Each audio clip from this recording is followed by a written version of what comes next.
I'm David. I'm Donald. I'm Jose. And this is Wrestling Memories. Okay, here at Wrestling Memories, we are going to talk about something not obscure, but one of the most argued things on the internet, YouTube or whatnot, Facebook, whatnot, was Ron Garvin worthy of winning the NWA World title in September 1987? Now, I just did a video review, and I'm still working on the Great American Marathon Tour, and the match between Jimmy Garvin with Precious versus Ric Flair, both had to put their precious possessions on the line, and I just did a 10-minute deal with that. This is the match. It's so obscure that this is the match that led to Ron Garvin's run with Ric Flair, and Ron Garvin had several matches, couple matches with Ric Flair years before that. It is one particular moment that killed his run, Ron Garvin's run with the world title. Once he won it in September 25th, I believe, or September 27th, on Worldwide Wrestling from Detroit's Joe Louis Arena, and me and Donnie went nuts when he won the title. We loved that match. Great match. He did about 2 to 3 TV matches. Then Jim Crockett Jr. announces Ron Garvin no longer has to defend the title until Starrcade 87. Ric Flair has defended that title practically every day around the planet. For every year, every reign he's ever done. The moment Jim Crockett Jr. said that Ron Garvin no longer has to defend the title to Starrcade, and that's within a month or less, that killed the run. Okay, they were hoping for Ric Flair to take the title back because Starrcade belongs to Ric Flair. Now, Donnie, Jose, your thoughts on Ron Garvin, world champion or Ron? What are your thoughts on Ron Garvin? Because I love Ron Garvin, hands of stone. I like Ron Garvin, don't get me wrong. But you always argue who deserves the belt. I don't think he deserved the belt. That's my opinion. Neither did Jimmy Garvin. That's what I'm saying. No. It was a good match, but he did not deserve the champion. He did not deserve the title. That's my opinion. There's many others. The main problem that led into that scenario was the person that they were going to build the title towards was Lex Luger, and he did not want it. Yeah. He didn't want it in 87, he didn't want it in 88, and he has publicly said it on record. Yeah. He did not feel like he should be the face of the company. Many of us wanted Barry Windham to be world champion, and Barry Windham said that, I don't want to carry the the defenses and carry that belt.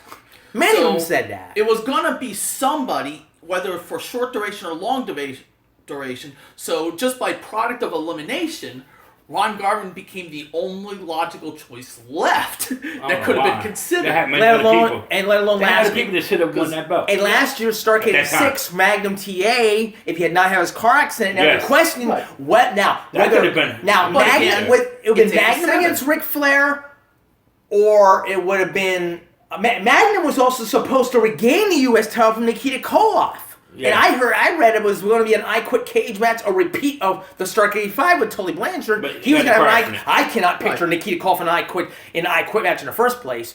But if Magnum had not his car accident, I thought it was supposed to be Magnum and Nikita. No, Magnum and Ric Flair, Starrcade 86. Now Starrcade 87. Starrcade now has been built for Ric Flair to regain the title all the time. That probably was the original goal, was Magnum.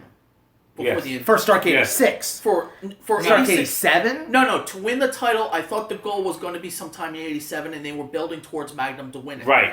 The whole thing about Magnum and Nikita, I thought they were going to have the cage match at Starrcade 86, and that was going to be their final blow-off. Right. I didn't think he was going to face Flair in 86. I think so, too. I think 87 was when he was going to have it, so the whole thing was building towards that, but obviously the accident threw that out of whack. Yeah. What does anybody have against Ron Garvin being world champion? Because how many matches many guys have had so many classic matches with Ric Flair. You bring this up so many times, like other people that I think deserve the title. When I said Eddie Guerrero made a good WWE champion, you said no. I think they should have put the strap on Rick Rude when he was in WWE. That was the same thing. And you said no. Eddie was a product of there was no other option. Yeah, but you got to think about it. He was a good wrestler. Right. You rather see a good wrestler with the belt than somebody who didn't know how to wrestle. No, it's not that I'm against it. It's just that at the time, the only reason he was given to it is because the current champion, Lesnar, gave no notice on leaving, so they didn't have much choice but to choose him. So it just became a product of that was the best option available. That's see, what I think. He think he was. Ron Garvin to me. Do you think he was? Ron Garvin to me, a good champion. I always viewed Ron Garvin in the same breath of an Arn Anderson. Right. Someone that's a great, solid worker, but right. no one you would ever think of as the face of the company. Right. That's why I didn't think he was the world title. I understood it for the time frame. Yeah. As to why he got it that time frame. Right. Now Barry Windham, how many times he could? I think he had a 1 hour. He had a 1 hour match with Ric Flair. In that match. When I reviewed the Crockett Cup '87, and that should have been a match where now the Superpowers would win that. The LC Nikita would win that Crockett Cup, and that's where the faces win. That's why Barry Windham could not defeat Ric Flair because the faces were going to win the tournament. Mm-hmm. They had a 1 hour match. I thought this is what I heard in that Crockett Cup match between Ric Flair and Barry Windham. There was a TV match, and it was Jim Ross saying that when Barry Windham one moment Barry covered Ric Flair and Jim Ross says that Tommy Wrong had his hand down with 1 inch to go, 1 inch to a world champion. I thought that was a Crockett Cup match. There are so many guys that Ric Flair had great matches. They said Ric Flair could have a great match with a broomstick. Yeah, true. But there are so many. Nikita Koloff had so many great matches. I'm sorry.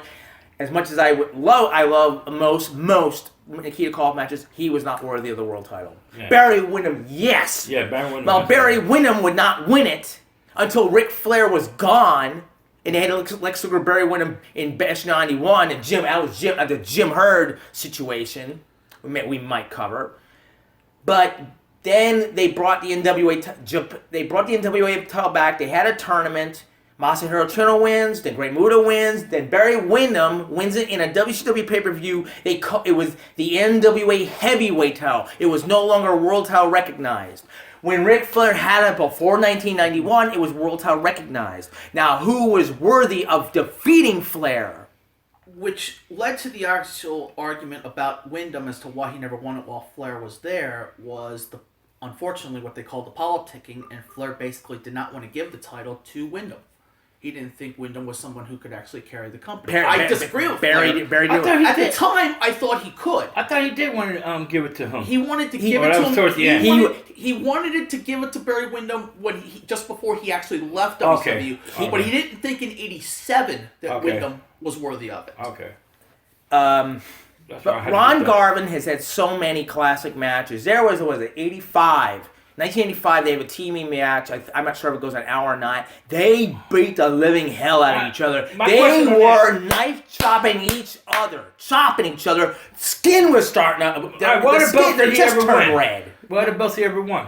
Was that... Ronnie Garvin. What did Bussy ever won? U.S. Tag Team title, Mid-Atlantic title, Mid-Atlantic TV title. Okay. He won the TV title? When it was in Georgia, the Georgia TV champion, U.S. Tag Team. I'm talking about when he was in NWA, so he only won the Mid-Atlantic. Well, there's an old saying. Doesn't mean everybody has to have a title. Where I think the title should have gone, but I understood because it was a different promotion that they had just bought at the time why they didn't do it. I thought Steve Williams was probably the best position to take Steve Dr. Williams? Yes. Yeah. Because I thought he was the newer version of Nikita Koloff, the big strong guy, but he had a lot more backing than a Ron Garvin. So I thought he would have been the better choice. But they just bought UWF, so I understood they were never gonna just immediately give him the title. UWF promoter Bill Watts upon the sell. And he sold the company, he claims, because the oil in the Louisiana, Texas, whatnot area was bombing, and in their areas, the UWF was faltering because of oil dropping, whatever. Okay, with the UWF buyout, which was $1 million, which was pretty much the beginning of the end of Crockett, paying $1 million to Bill Watts for the Crockett. Now, their UWF champion, C. Dr. Williams. Bill Watts, Jim Ross have said that Steve Williams was the next generation, was the next Bill Watts. Yes, he's a big, powerful man. Yeah. Right. NWA World Champion, if it wasn't Ric Flair. If Ric Flair had dropped it to somebody the fans didn't like, somebody that Steve Williams could have taken it from. Steve Williams would defeat Big Bubba, and not many people were a big fan of Big Bubba. I was a big fan of Big Bubba Rogers. Huge fan. I was a huge fan of Steve Williams. That's the problem when you like a heel and you like a face. And you look at them both as a face to yourself. Now, UWF, just because we got some stars out of that, UWF wasn't the company that they didn't know what UWF was. They saw it on TV. Steve Williams was just another wrestler to them. Only on UWTV was Steve Williams champion. Mm-hmm. Now, versus Ric Flair, I don't even think that they ever faced. I don't think Ric Flair's ever faced with it. I don't think Ric Flair's ever faced a UWF star, let alone Sting. Sting is probably the only one. They were planning. I assume you've heard of this. They were planning on Starrcade 87. They were planning. Dusty Rhodes had an idiotic idea of having Rick Steiner pin Ric Flair in less than 10 seconds. No. That was You ever heard this story? In podcasts, I have heard this. A 10-second win. That would have been a kill. Ugh. Yeah. What? Rick Steiner was definitely not world title material. Yeah. No. Tag team, yes. Not world title I material. agree with you there. Yeah, and even Scott was only possible maybe in 1990 or 91. He wasn't. I never liked Scott by themselves. Not in 87. Fantastic tag team. Yeah. But the argument that many did not like Ron Garvin defeating Flair, and we went nuts. It was a great 35 plus. It was a good match. Fantastic match. You and I went crazy that he won. No one expected that. But it was a debut at the Joe Louis Arena. They had to do a TV taping. Just like they had in Great American Bash in 87, they debuted at the Cap Center in Maryland. They had to do a TV taping and a world title change. But the one thing that caught me was, and I have not been able to find it since, Worldwide Wrestling is far better than a TBS station. One day we have to do this. Ric Flair says to Ron Garvin, this leads to Starrcade 87. It's like a re-challenge. Like the Dream Date was a challenge to Ron Garvin to the September match. The match he challenged Ron Garvin Starrcade. He says, "You prove to the world you can beat me. Now prove to me you're the better man." That led to Starrcade 87. Yeah. But Jim Crockett Jr. totally ruined it, saying. Ron Garvin had a match against Tully Blanchard. I think Barry Windham is a heel. Well, not for the title. Right? Yes, for the title. It was one on NWA TV and one or two on UWF TV. Okay. That's why they're so obscure. To have just those matches, and I would have to look up on the history WWE.com for their Jim Crockett listings or results if Ron Garvin even how many defenses he actually has, because I should have done research on this. How many matches did Ron Garvin did he even have against even Ric Flair or anybody else? It was 2 to 3 matches. And Jim Crockett. Yeah, you would have to look up house shows to see. Can you name? I never seen them. Can you name one other team? Jim Crockett Jr., he did obscure appearances, announcing a big event show. He's the promoter, the owner of the company. He's going to announce an obscure situation. A main event's coming up. A big show's coming up. That's when he shows up. Can you name a promoter in the history of anybody in the history of wrestling to say he does not have to defend the title until this next big show? We have house shows and TV tapings. No, don't worry about that. The next big show. Can you name it one time in history it's ever happened? Wow. WWF history. That's what killed Ron Garvin. Yeah. But for anybody to say Ron Garvin was not worthy of the world title, Jim Crockett Jr. killed it. I'd like to take my objection on that one right now. To argue that one has not had to defend the title for months on end until a particular date. Gee, let me think. Has there been a champion that was a champion for an entire year that only had to defend their title 4 times? Let me see. Yeah, I believe the guy's name was Brock Lesnar. I wouldn't know. I could care less about Brock Lesnar. He's the only one. Who defended the title literally at the 3 big pay-per-views. That says a lot about Brock Lesnar at WWE. That says a lot. He never had to defend his belt. That's what I'm worried about now, because he won the SmackDown title. No. To be fair, I think that's different because it's with Fox, so it's more money. So that's a whole that's different why scenario. he's going to defend it more. Did Vince McMahon say, "Oh, he doesn't have to defend the title to WrestleMania"? Because did he ever say that? I think he did. He literally had said that on 2 of the occasions. He literally had said like 2 months away that the next time he'll be defending the title will be at Survivor Series or at Royal Rumble. Yeah, and he won it in the beginning of the year. He's right about that. And he's like, okay, wait a minute. Next pay-per-view, you only see the WWE Championship and the Intercontinental. And but that is the only example. The Universal Champion. Now, never defended. The reason for that stupid bleep scenario, I got it, was there was a specific contract at that time where he only had to show up for like 12 appearances at all under the contract. So they had to maximize that contract because they were still afraid he was going to go back to UFC, and they didn't want that. Yeah. That's what caused that mess of a scenario. I'm sorry. Thank God that's over with. That's one guy I think who right now should get out of wrestling. I'm sorry. You know something? Can't wrestle. You know something? You want to bring up Brock Lesnar that who very little defended the title. Okay. Hold on. You asked the scenario. Okay. When we did a tape, we covered the worst match of all time where Andre, I don't even want to say pinned Hogan in February of '88. Do you know, when he said he surrendered to Ted DiBiase, do you know at house shows, Madison Square Garden, a couple of house shows before that Frank Tunney would announce the next week, I'm vacating the title. Do you know Ted DiBiase actually defended the title with the belt around his waist at house shows, and it was Boston, Philly, or Madison Square Gardens. You could see it if you obscurely find it. Ted DiBiase defended the title within a few days or within a week of the title being vacated. I believe it was in Boston. And never announced. It was Providence, Rhode Island, and Boston, Massachusetts. I believe that it happened. The reason I think they did it was I think they wanted to test to see what the reaction would be. Yes. And once they realized they weren't going to get any great reaction, then they had the whole strip scenario. That says a lot but it says a lot that where Jim Crockett Jr. says Ron Garvin didn't defend the title. Now whether or not he did, what he did about after that announcement, Brock Lesnar. A few. You asked for an example and I gave you one. Yeah, he did it like 4 times in 1 year. Yeah, it really did happen. Four times in 1 year. And you think about how many, that's more longer than a month. Yeah. That would break it down. I'm thinking of a dream moment. Ron Garvin hands a stone, knocking out Brock Lesnar. I don't know.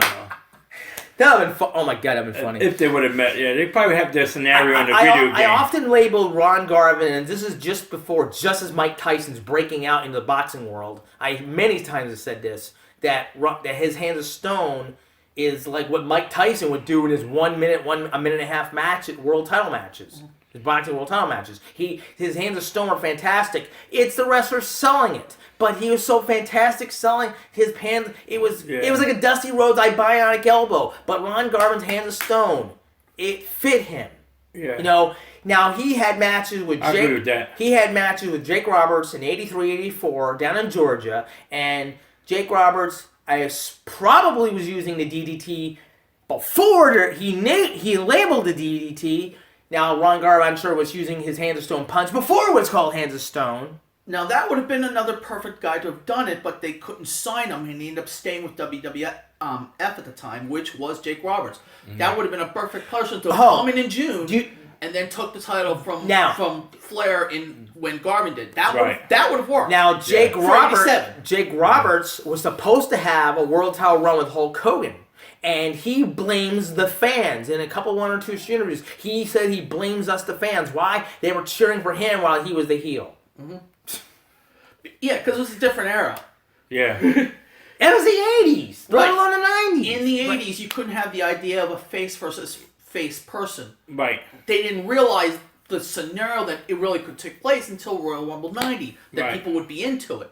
They always thought you had to have a heel versus the face. Yep. So that's what messed up his run in WWF at the time. Yeah. Which was a shame, because that would have been a great transitional moment. Everyone listening to this podcast, please comment. Why do you not agree with Ron Garvin win the NWA title? Or if you agree, him winning. If you agree or don't disagree, especially with the people that highly people saying don't agree, people going to be like, I want to hear truly. Actually, I want to hear the comments of why, if you don't believe Ron Garvin was worthy of defeating Ric Flair for the world title.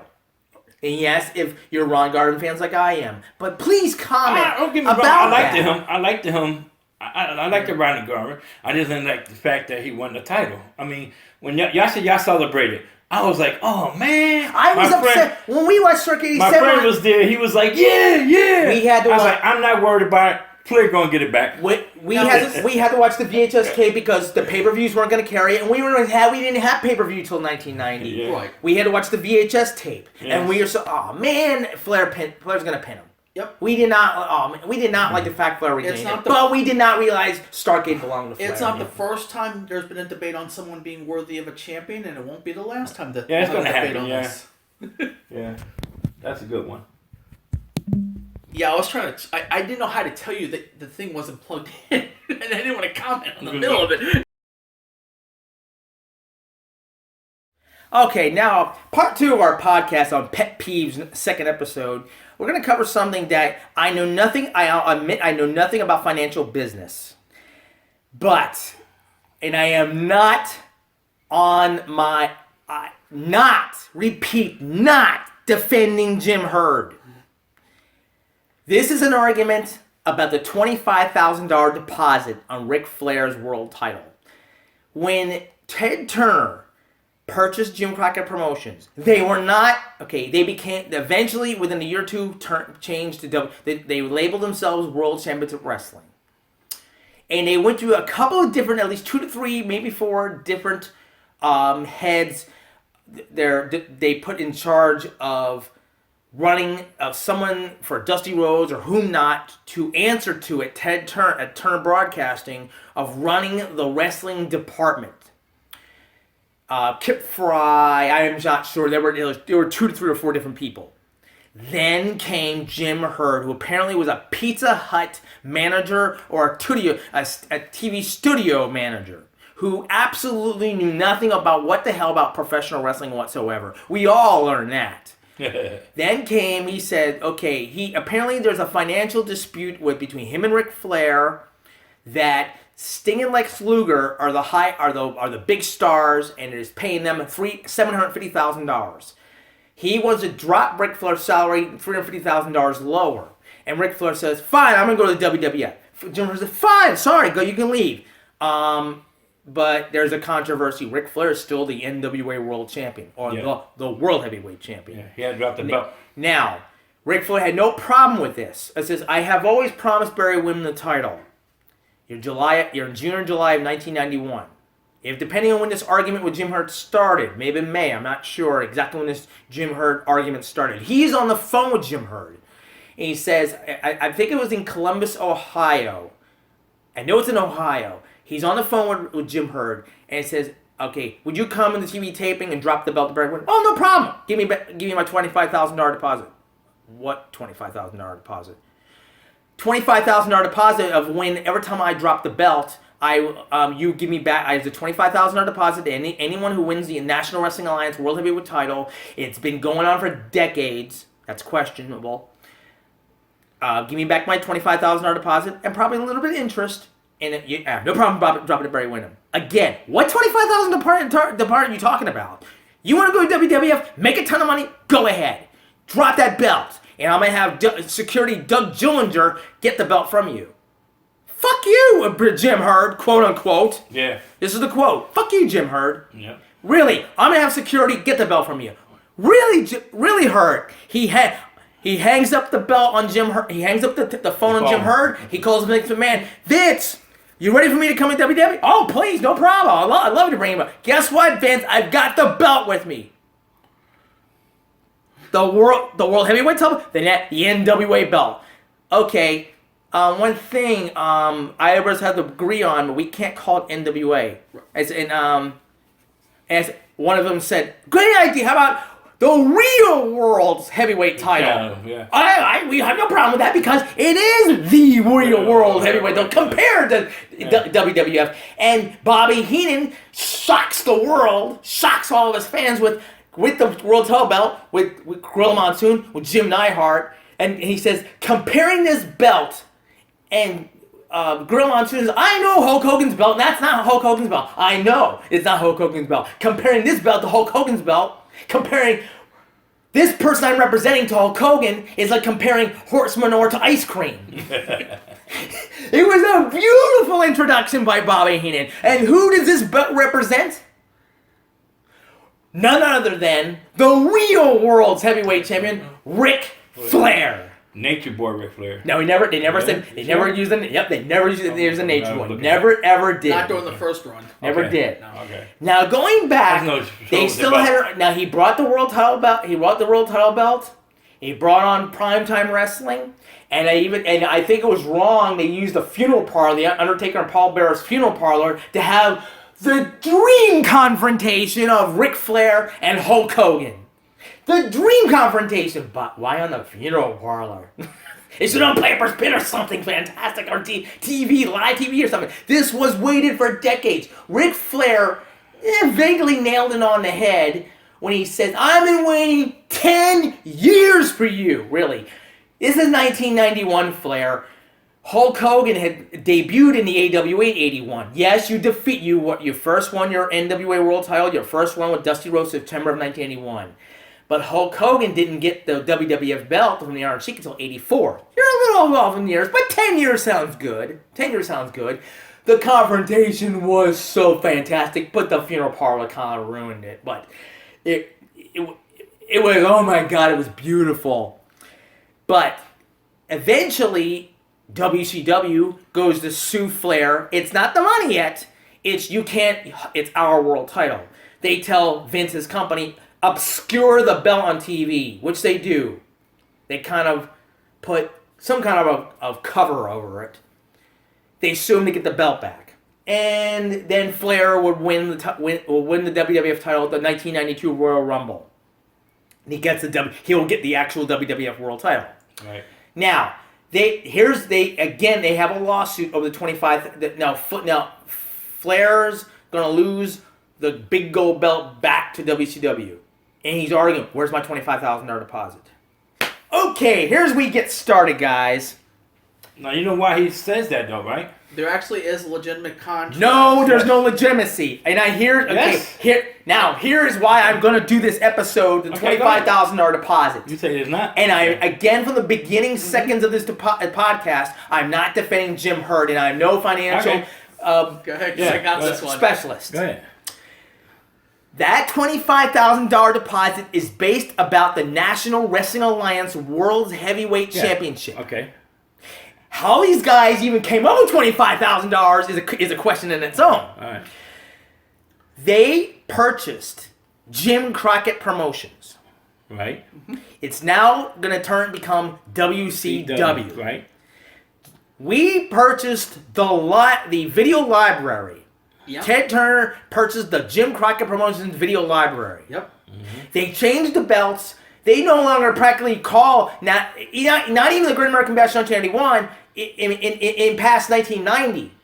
When's the last time you heard new National Wrestling Alliance, new NWA World Champion? That was before Kerry Von Erich. They announced Kerry Von Erich, the new World Heavyweight Champion. Every time they had, yes, Dusty Rhodes was promoting the National Wrestling Alliance, Jim Crockett, over and over and over.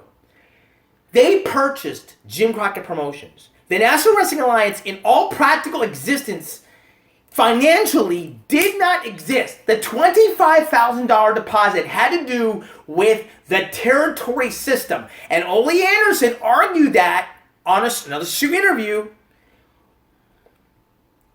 that he was asked what did you think of Flair taking the belt in 1991 to WWF? He said, so what?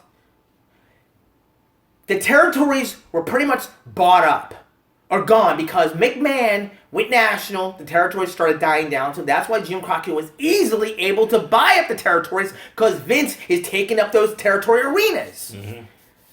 The $25,000 deposit is about apparently that so Flair or anyone else who has the world title cannot drop the belt without NWA Board of Director permission. Oh, really, people? In 1984, Singapore and New Zealand, Harley Race and Ric Flair trade the belts, and we have not yet seen video of this. This is just written history. Did the $25,000 deposit come argue in this one? They didn't even if you look up historical records, it is not even recognized, not even on TV. Is these two title changes in 84 recognized? The Kerry Von Erich recognized, Dusty Rhodes recognized. Oh boy, this is gonna be fun.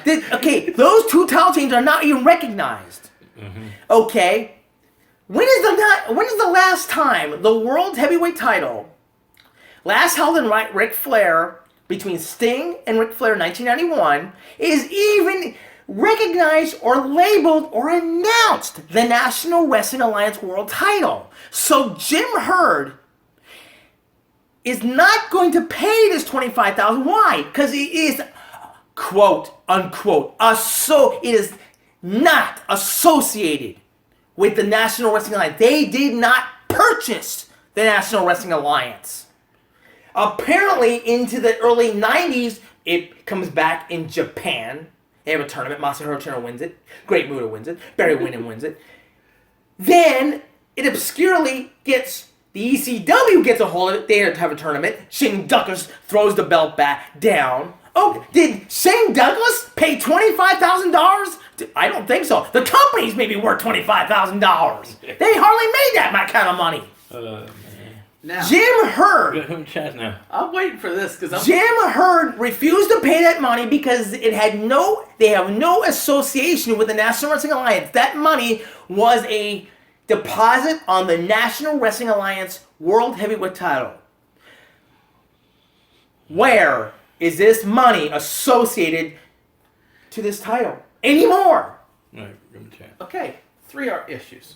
First, foremost, the title changes were recognized by the WWE because it is the reason why Harley Race is recognized officially after he died as an 8-time and not a 7-time. Yeah, after he died. So it is officially recognized. Let's put that out there first and foremost. Yep. It is actually recognized today. Let's get that one. It took that. The actual belt itself is its own contract. It was never part of the purchase of Jim Crockett Promotions or the NWA or of WCW or of anything else. It literally was its own separate entity for which Jim Herd never bought. So legally, the person who owned the actual contract had the right to say whoever had that belt. And the actual owner of the contract had no issue with Flair keeping the belt. If that's true, then why didn't anybody explain this to an idiot like Jim Herd? And I have to really repeat the word idiot. Because he's an idiot like Jim Herd or Ted Turner. Because such a concept had never existed before or since when it came to a belt. Yep. All the belts were usually promotions or ownership of the company that they were part of. That belt was the exception because it never technically belonged to any of the territorial properties for which they had wrestled in. And that's why. So it was its own separate entity completely. Yeah. I've never heard anyone label that as a separate entity when they have all the belts. The $25,000 itself. That's a lot of money. This actually existed much longer than you think. I first thought this existed way back during a Shea Stadium thing back in '71. No, it apparently existed from back in the era of the Zbyszkos. It apparently goes back to Luthen's area, but $25,000, you'd be lucky to make that in a whole arena show. $25,000 was back as early as the early '60s is when it first developed. The idea of the $25,000 was to ensure that nobody ever tried to either sell the belt, lose the belt, or disparage it in any way. That's why. Because, as you point out, $25,000 back then it was assurance. Would have been way more than 1 or 2 years of a salary of a wrestler, so nobody would dare destroy their future earnings by losing the belt. Yeah, that happened. In other words, to prevent somebody from doing a Chris Jericho in Florida. Can you picture an arena show even in the That's a good one. 60s? Can you picture even in the 70s? Can you picture any arena even making? I mean, making $25,000 in that time period? No, yeah, nobody did. That was the whole point. But that's why nobody wanted to, like he said, nobody wanted to lose that belt. Nobody wanted to be responsible for that belt because it would basically financially ruin you. Yep. Okay, now when they had the big gold belt, mate. Now it's really been a question of how much that belt is really worth, whether it's gold or diamonds, whatever. Gold plated. Yeah, gold plated. Because I've heard a number of $40,000. If that's true, I wouldn't go that far. $25,000 wouldn't mean anything. It exaggerate a lot, man. Yeah. The more likely they think at the time, they think it was between $2,500 and $5,000, depending on how much gold plating was really on the belt. It did have more value than other belts, but it was not worth no $40,000. Yeah, it's just they added an extra zero. It was worth like $4,000. It definitely did have real gold on it because of how it interacted with X-ray machines at the airport. Yeah. So it did have some gold of some sort on it. That part was probably dipped in gold. It gets more curious that after in the early '90s, and there's so many names that maybe it's future stars. Did they even continue that $25,000 deposit? Do you guys in the NWA now continue it? Nah, you don't hear about it. I don't think they do that anymore. I don't think. Now, if I'm right, and this thing started back in 60, I thought it was way far before that. I think it was 60, 61. It was 61 or 63. 62 or 60 because I cannot remember if it was the era of the Zabiscos or before that. Way back.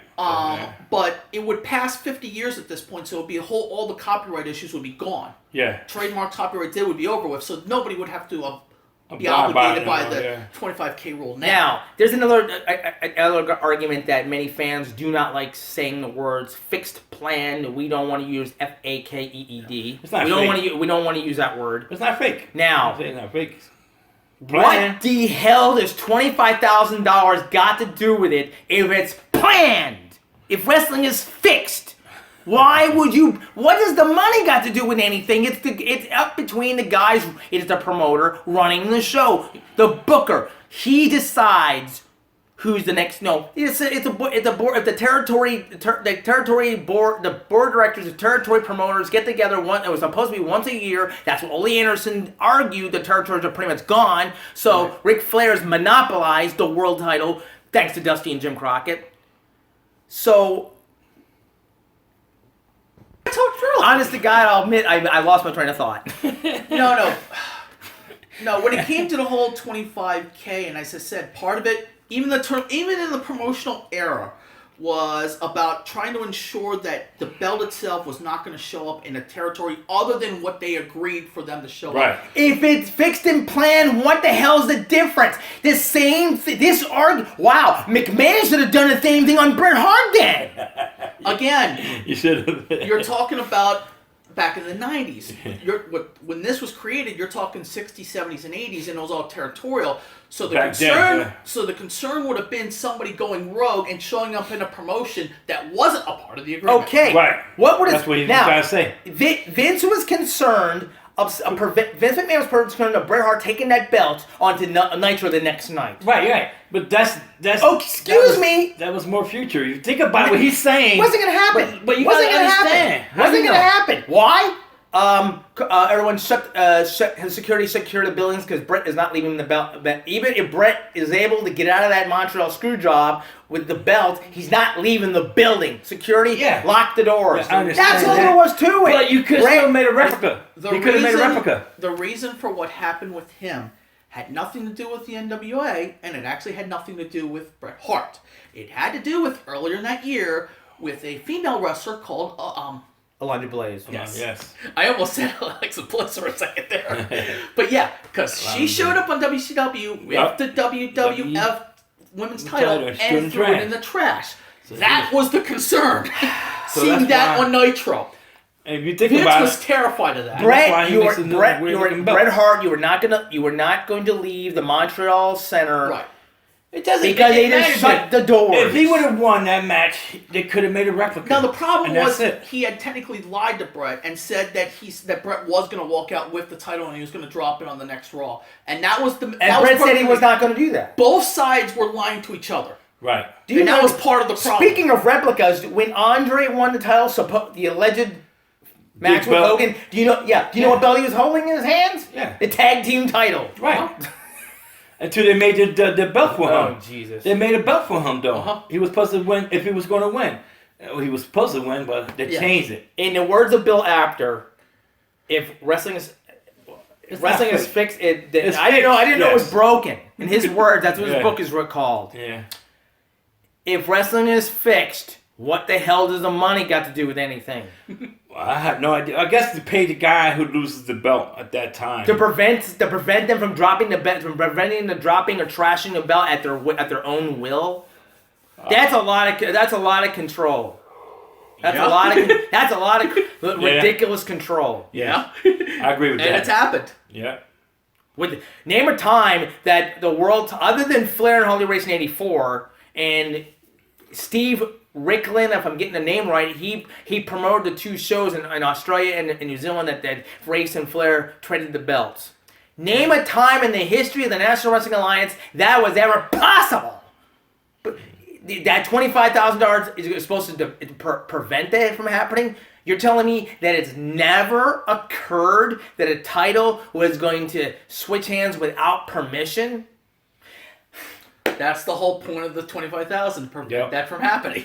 That was the entire point. That's a lot. And besides, what you said, showing up somewhere, because back then, a lot of people wasn't under contract in NWA or AWA or WWF. Exactly. And you could show up at any show. So that's why I was there to, like he was saying, let's say I won an NWA title back then. And I was a free agent still. I wasn't signed in NWA. I could show up anywhere I wanted to. So if I won the title, you'd be signed to the territory you're working with. Right, and that's what we're trying to say. So if I showed up at WWF the next week with that title, I ruined your company, and that's why the security was there. Right now, you had and you said, but you didn't have that much money. Now, if you had that much money, they say you did have that much money. If Vince McMahon was rich back then, Vince McMahon would have paid that person, like, yeah, I'll give you twice as much. Just show up with that belt. Yeah. If he had the money back then, but he didn't either. So that's why Vince McMahon couldn't do nothing about it. They did because he was associated with the NWA very briefly. Right. Now, what they had to blur out when it came to that belt, which way earlier point that you had raised, 1991, was they had to blur out not the whole belt. They had to blur out the phrase. WCW. They had to blur. No, they blurred the whole belt. They blurred NWA part. They blurred the whole belt. They blurred the whole belt out. They had to blur out the whole middle because the whole middle had said NWA, and that had to be taken out. Yeah. Because they didn't, because he owned the belt, he didn't own the name of the company. Okay, with the association with the National Wrestling Alliance and the WWF, it's very curious. Right. They never, in I think it was 1998, it was late in the Attitude Era, that they had association again with the National Wrestling Alliance, and they brought the North American title, the NWA World Tag Team title. They never brought the NWA World title back on WWF TV. No. Yeah. That's curious. Very curious. He was in association with the NWA. I think it was Cornette. Cornette Smoky Mountain was associated with the NWA. So Cornette worked in WWF. He got NWA association again. Because as you pointed out, it was the end of the Attitude Era, and the goal at that time was to end any competition and only have their belt as the only belt left. Right. So they didn't want anything else recognized as a world title in any way. Even they did it in Starrcade '87 so disappointingly. Steve Williams was UWF champion and defended against Western States champion Barry Windham in the middle of the card. That really killed. Man, I think Barry Windham had more recognition than Steve Williams did. Yeah. And if you want to talk about people losing titles over most ridiculous reasons and not in the ring crap, we have that now today. Just today, we have the most ridiculous reason ever. A guy lost a well-known, respected title around the world because of a weather event. I know you don't care about John Moxley, and I get that, but you do know what the New Japan... I vaguely have. You do know what the New Japan... I very vaguely heard about You do know what the New Japan title is, right? IWGP. Yes. Yeah. New Japan Pro Wrestling, He was the heavyweight champion. Yeah. He was. You know why? John Moxley, otherwise known as Dean Ambrose, Yes. won the IWGP heavyweight title. Yes. No, it was called. I don't know if that's what it's called. It's called the New Japan Pro Wrestling. He won the title. That's what it was called. That's the. I'm only saying what the title is called. Yeah. I'm only saying what the It's title the is. company. They don't say I'm only saying what the belt He won. is. He just got stripped of it because Japan right now is going through an actual major typhoon, and he could not get to Japan to show up for the event. Yep. So they stripped him of the title for that reason. Are you serious? It just happened like a few hours ago. Yep. It really just happened. Yep, I saw it on YouTube too. So if you want bring ridiculous reasons for stripping for the title, Take it one. where Weather. go? No weather. ECW has canceled the show because of snow. Yeah, but you don't get the But you don't strip the champions of the title over it. WWF keeps They do, though. The WWF keeps But it made no it sense. in your I'm house. thinking, imagine if we would have showed up and the weather snatched the belt. I've already lost the belt Wait a this minute. time. WWF keeps an eye in your house pay-per-view. Keep running with electrical power eyes with a huge storm outside. Yeah. Yeah. Because they don't care about the fans. Yeah, let's be clear. We were talking about a major typhoon that literally shut down the train system in Japan. Yeah. Which is probably 3 times worse than shutting it down in New York City. Why do they The equivalent of it. Because of the weather. Because wait a minute. He couldn't show up. The show didn't even take place. Didn't I matter. know. They don't make no sense. If you weren't in the city at Yep. the time that the show was supposed to take place under the rules of the company, you lose the title. Yeah. So now they're gonna have a tournament. So you want Is Inoki still running a company or what? That I have no idea who's running the company. Some Japanese my guy who God. can't read. So if probably. you want examples of people Me who took the Sada. titles for dumb reasons, He go like, me so sorry, There you he go. can't see. That's a. Are we sure Vince didn't buy? I wasn't sure that was Are we true. sure Vince didn't buy New You heard? Japan? I wasn't sure that was true. that's why we that's did ludicrous, 3 ludicrous. articles to make Yeah, sure. I had to look up more, and I was like, That's- "What that's the ludicrous. hell?" That's not. I was going to ask you that's about certifiable. that. That's not. I'm glad you brought it up because I was going to That's ask you: nuts. is that possible? I guess it is yeah. possible. That's crazy. Doesn't matter the fact that over 30 people have died in that thing. Nope. Yeah. That's crazy. And I'm complaining about money.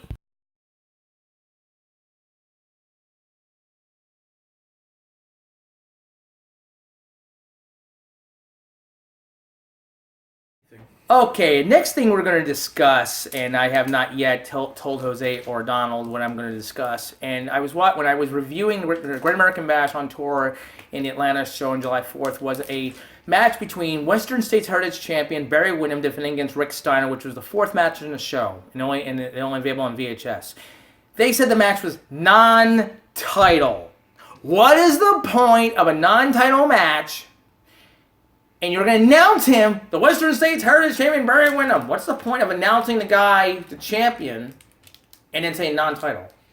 Well, I think because some people don't know who the champion is, and that's why they announced it. It's obvious. They want to know who the champion is. It's not like he's facing a jobber talent enhancement. Now facing Thunderfoot. And why would the title be on the line? You're facing an up-and-coming star, Rick Steiner. Right. Why? And there's been major matches that are non-title. Right. Okay. Dusty Rhodes and Tully Blanchard. This best show in Charlotte, they had a barbed wire match. Only the $100,000 was on the line. But Tully Blanchard's TV title not on the line, non-title. It's only for the map money. Right. Again, Because it's the logic in non-title matches. I think when they try it, it's when they don't think one or either of the stars is what they call a bigger star, so they try to make the match bigger in hype by announcing that one of them is a champion to make it look bigger than it is. The type of match is more important than the title itself. Or give to like the other guy. You gotta understand. Like, say I was a contender, but it's a non-title match, and if I beat you, I should get a title match. I was thinking about that. Now, 2 out of 3 falls match. If it was non-title, now if I beat you, then the next match will be for the title. Now, if it's not that, if it's that night, if it's that night, 2 out of 3, nah, it will be the next time, or for the title promoted for the next pay-per-view. They always do that. It makes the hype. If you win a non-title match on TV, then okay, you get a title match at the big show. Right. Hold up. You're telling me those two faced each other in a 2 out of 3 falls match? Who? Barry Windham and Rick Steiner? No. I was going to say, because that doesn't logically make sense. He brings stuff up that happened. But if it was 2 out of 3 falls, in one fall, if you beat me in the first fall, if the champion wins the first fall, I would say, okay, the title's not on the line in the second fall. Yes, I understand that. If the challenger beats the fall in the first fall, yes, title's on the line in the second fall. Unless they change it around, because sometimes they've done that with other titles like Nikita and Magnum TA. 4 out of 7. They took that off of baseball, of course. 4 out of 7. They've done 4 times. They've rarely done that when it came to a champion versus champion scenario, where they had a 2 out of 3 falls. And whoever won the first fall determined which title was going to be on the line for the other fall. Yeah. It's not often that title for title matches take place. I mean, yes, Warner Hogan, but many of them are one title. Okay, you never seen UWF TV champion against the NWA? That was title for title. Uh-huh. Now Stark '86, Ric Flair's world champion, his title's on the line. Nikita Koval's U.S. champion, not on the line. Yeah, because he's the number 1 contender going for the world title. No offense, if you're the world champion, why would you want the lesser belt? They say if Flair, I'm trying to say Flair would have won that match. Why would he want the United States title? He's the world champion. It'd be vacated. It'd be vacated. Where I've seen the champion versus champion matches back in that era was more on the secondary titles. So you've had Mid-Atlantic versus TV champions. You've had Mid-Atlantic versus the U.S. champion and champion versus champion. Now, obviously, they never end with pinfall. They'll end with countouts and disqualifications. Right, and then nobody wins the belt. Yeah. Like they had the United States champion fight for the Intercontinental, vice versa. Whoever won, won both belts, but they decided not to do it. Very rare occasions, and I don't think it was title for title. Midnight Express defeated Tully Blanchard and Arn Anderson September 10, 1988, Philadelphia Civic Center. Tully Blanchard and Anderson go to the WWF. Was that title? They questioned title for title, and the Midnight Express won the World Tag Team titles, kept the United States Tag Team titles. So it's a question of why the point of when they do title for title, don't announce it, and there's non-title. Well, Jim Cornette actually brought that up. That was more of a courtesy thanks to both the team and to him by both Blanchard, Anderson, and then later by the Road Warriors, for always doing the jobs previously of them losing all the time to them. So they courtesy had them beat both of those teams when they both left for the WWF, just as a thank you for always working for it. So that's all that was about. They needed to drop them. They knew by tradition they needed to drop the belts and go to WWF. They said, they had one more match after that. No. Yeah. They I believe it was in Richmond, if I'm not mistaken, Richmond, Virginia, the night before, and they asked, when do you want us to drop the belts before we go? Richmond or Philly? And it says, Philly, it don't matter match. Okay, we'll do it in Philly. Oh no, I meant with the Road Warriors. They had them back-to-back nights lose to Midnight Express just to put the Midnight Express over before they left. Yeah. As a thank you. It was like one of the rare times they did it, but it was more of a courtesy. I think I remember Cornette talking about that. Yeah. Yeah, I think so. Yeah, but it had more to do with their respect towards Bobby Eaton than anybody else. It just really bugs me. Okay, here's what it should make sense. If it's a non-title match, Barry Windham and Rick Steiner, why bother announcing it if the champion's going to win? If you're going to have a non-title match, that means the challenger's going to win. Probably, it's planned to win. That makes logical sense. Yeah. That makes logical sense. But it depends what happens. I mean, the challenger's, holy cow, he's going to pull a big win. Yeah. Yeah, usually I don't understand that because by the champion winning, it would establish that the challenger is not ready, not someone you should be considered. That Barry Windham and Rick Steiner match, it was a good 5-minute match, but it didn't make sense for Barry Windham to win it. It's a non-title match. He's Western champion. Well, let me rephrase. You shouldn't have the champion cleanly win the non-title matches. Right. Any other finish would make sense. Yeah. I guess they do that to get the people, because if you think about it, the guy comes in the ring and, oh, wait a minute, is this for the title? And then, no, it's not a title match. They actually make sure so everybody can hear it. Because you never know, if he would have won, did he win the title, you know? I like things to make logical sense. Yeah. If you like this video, please subscribe, comment, like or dislike, and thank you for watching.